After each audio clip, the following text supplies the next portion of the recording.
Jen Frankel. Welcome to episode 2 of the No Snark Zone. We're here today with EMILY SCHOOLEY, director, filmmaker, sometime blogger, and all-around amazingly talented woman. Also very, very funny. She's doing a show. So we're here today. EMILY, tell me about what's going on for you right now. Well, right now I'm producing a new film called Reset. So I am crowdfunding for that. I've got, I think, 19 days left on the campaign to raise 6,500 Amazing. We'll throw up as of November 28th. So that's going on. I'm also in a show called Death in a Black Suit. So I am playing a woman with a mission at Scarborough Village Theatre. And can you tell us the mission, or is that part of the mystery? That's part of the mystery. It's well, part of my character. I'm seeing it on Saturday, so I will not spoil the mystery for people. I will actually not spoil it for myself in the future time. I'm never really sure how this time travel by video thing works. Doesn't seem to work very well. My future self never seems to know of any of those things that would have helped me.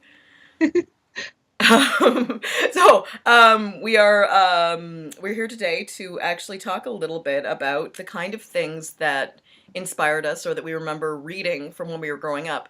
I've become really fascinated with tracing people's reading history, especially people who end up being very creative themselves in their later life or creative all the way along. Do you remember the first book you actually read? That's a really good question. I do know that I was reading at the age of 2. Wow. And I was reading parenting books at the age of 7 and telling my mother what she was doing wrong. That's pretty good. So there was that. Do you have any big advice you'd give other mothers from that period of learning more about mothers yourself? Something like that. But there were a couple definitely formulaic books. I remember in kindergarten we were read the stories like the 1 Million Cats. Oh yeah. And I feel like this probably ties into like my crazy cat lady persona part of myself. So you should have a memory of that story from that time. Yeah. That's pretty cool. I remember like crying because all the cats killed each other and then there's only one left. Is that what happens in that book? Yeah. Oh my god. I think I might not like to read that now. This is like my recollection anyway, that I was fairly traumatized by it. Like, it might be okay now. I'm not entirely sure. That's pretty extreme, actually. Just for the kindergarten kid, or maybe it's a good thing to teach kindergarten kids about death of favorite pets, millions of them. But yeah, it was about genocide in kindergarten. But no, it was this lady. What school did you go to? So I'd never send my children there. Oh, it was in Niagara. Okay. In a small town. If you know where it is, I'm sorry. Okay. So nothing wrong with Niagara, just small town is small town. Okay. Okay, so after the cat killing book, do you remember the first adult novel that you picked up, or the first chapter book? Oh, I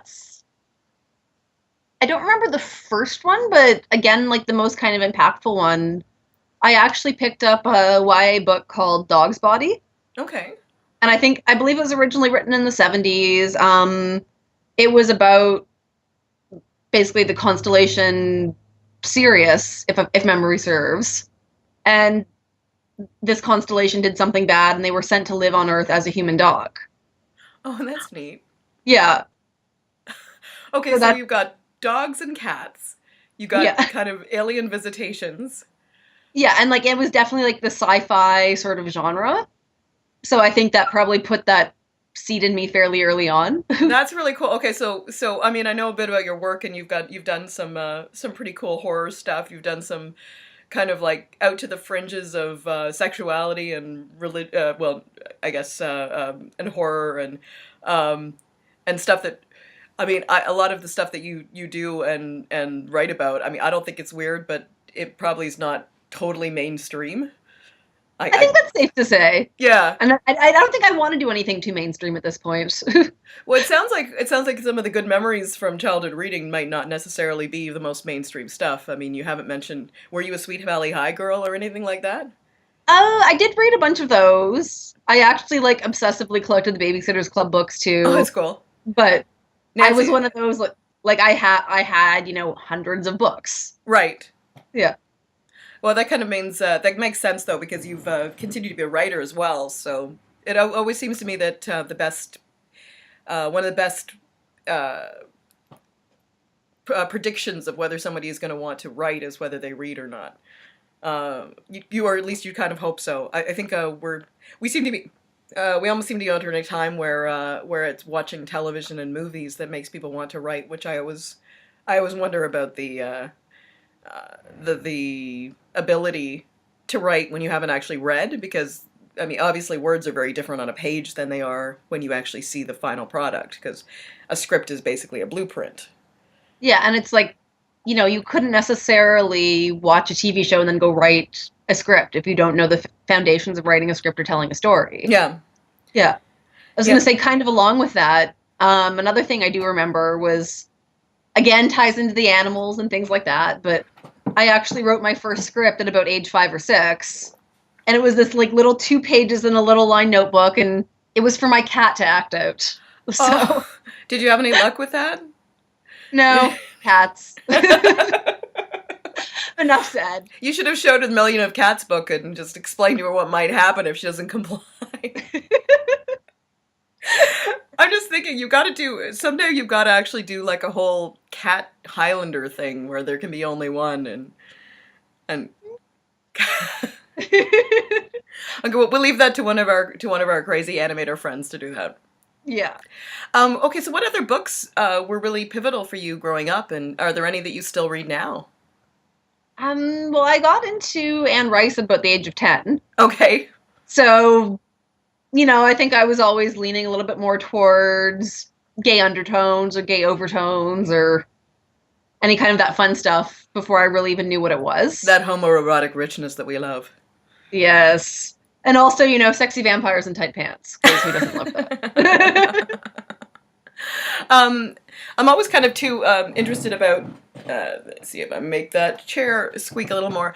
I think that I read a lot of books that kind of set me up for believing that I was going to get to keep reading great female stories or great stories about with actual like female characters in them, and that honestly that seemed to drop off as the older I got. It seemed the fewer good female characters there were in books and movies, and especially in movies and on TV.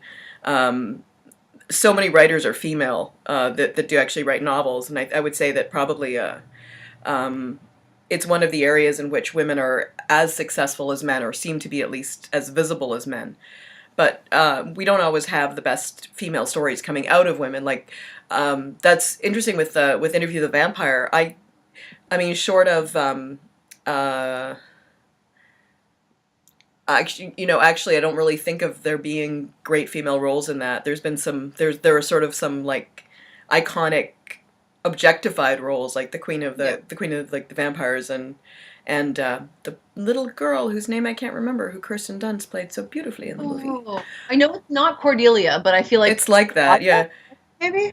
But it was just, I mean, it was a troubling role, but it wasn't exactly like a role that you could kind of imagine yourself playing, or somebody who actually had a lot of staying power, because it was, I mean, it was almost like a moral lesson for the vampires about Yeah. creating a vampire out of someone so young. And yeah, it was fascinating, but she didn't really have much of an arc, really. She was just sexually frustrated, trapped in the body of a little girl. Yeah, and Which, kind of there as a, yeah. yeah, yeah. But were there any stories that you read growing up? Anything that you read growing up that you really think was better for that kind of thing, or? Oh, I'm trying to think. Like, I read a lot. Another one of my favorite, like, it was kind of a little mini book series, was Julie of the Wolves. I don't know that one either. Okay. Well, it was about a young girl that she runs away from her Arctic village and gets raised by wolves, essentially. Okay. Yeah. It's So like in that Island of the was, Blue Dolphin. Well, I mean, Island of the Blue yeah, Dolphin. She very wasn't, similar to that too. but Yeah. Canada style, Yeah. cold. Well, I think it was technically set in Alaska, but Okay, same kind of idea. oh, that Yeah. sounds kind of cool. And then Um, was that like geared towards like young teens, or what was the yeah, age range for like that? YA as well. Yeah. Were there But any of the big classic series that you liked? Were you like a Wizard of Oz girl, or did you read the Narnia books, or? I read the Narnia books, but I wasn't 100% in love with them. I was like, I'm trying to think. I used to go to the library like a lot until I was 12, 13, and that kind of tapered off.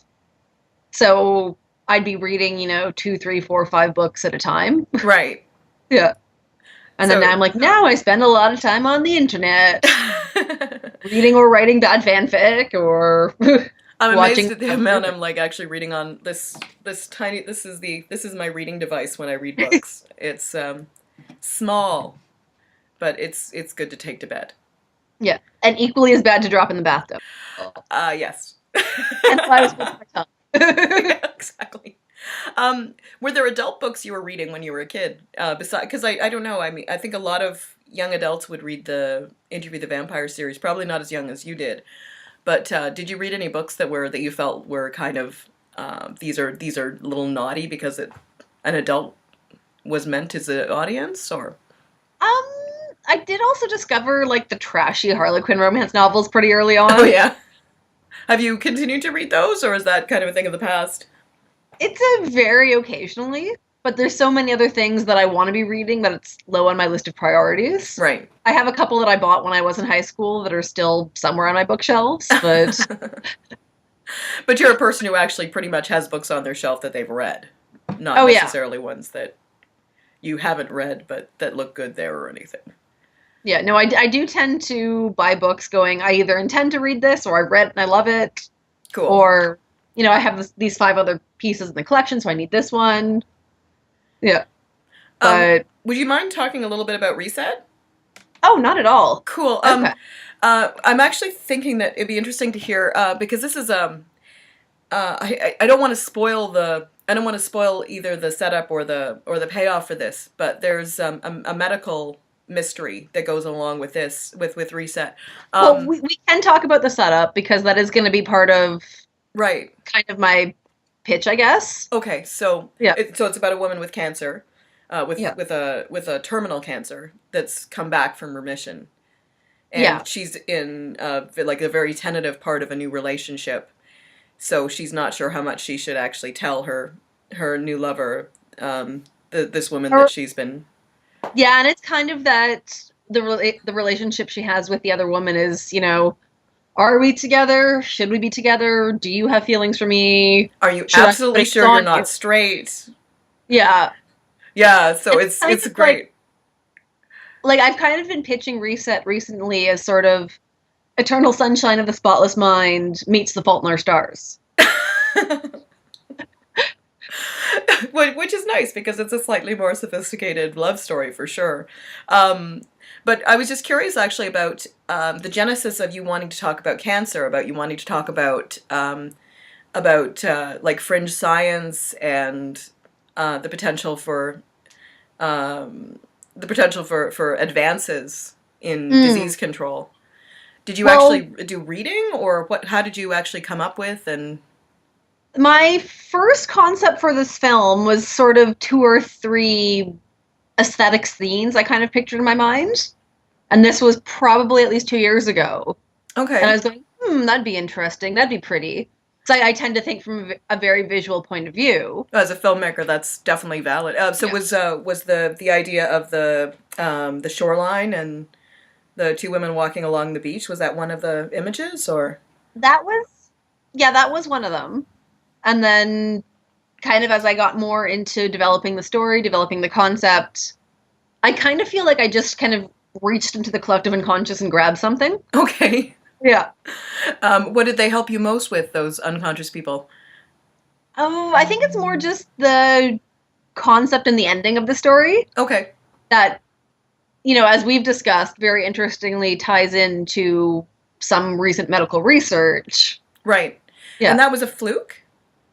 That That was, yeah, that was pure fluke. I was like, I'm going to pick this type of cancer because this sounds very deadly and right. blah, blah, blah. And I'm So gonna I pick did this kind of research. resolution and Yeah, and I did research like the types of cancer. Um, for me, I've always been sort of very interested in neuroscience. right. So a lot of things in and around the brain. kind of everything that I write, everything that I produce ties in some way with women, neuroscience, and alternative sexuality. Right. So, Yeah. can you actually say the name of the cancer? I've read it, but It's I know it's got diffuse. blastoma in it. Yeah.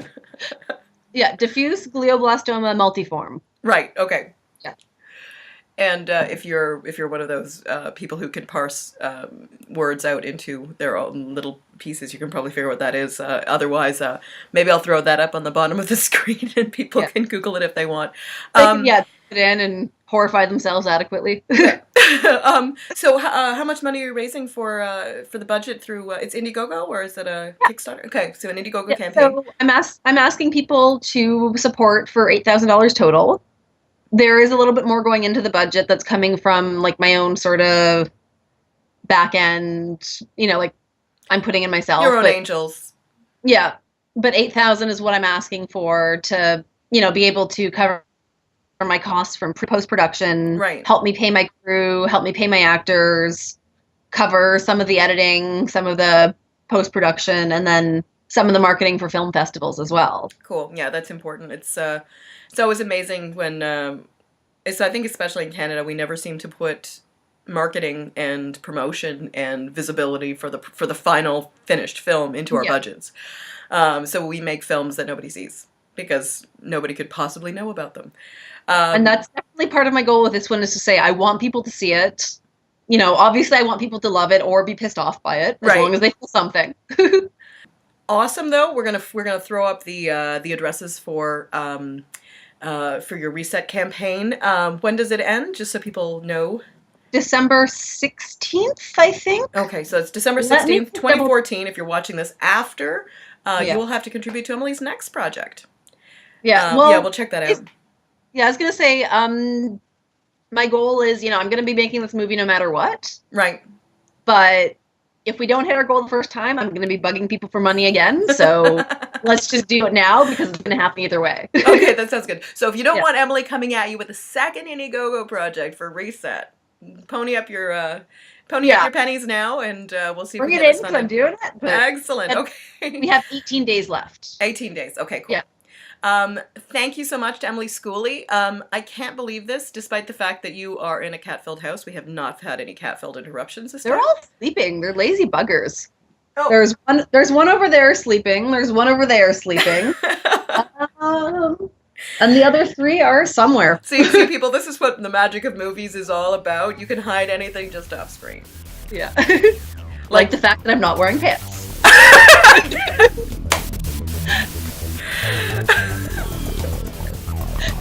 All right, a happy pants-free day to all of you out there. This is Jen Frankel with EMILY SCHOOLEY, filmmaker, director, saying so long until next time. Bye. That was great.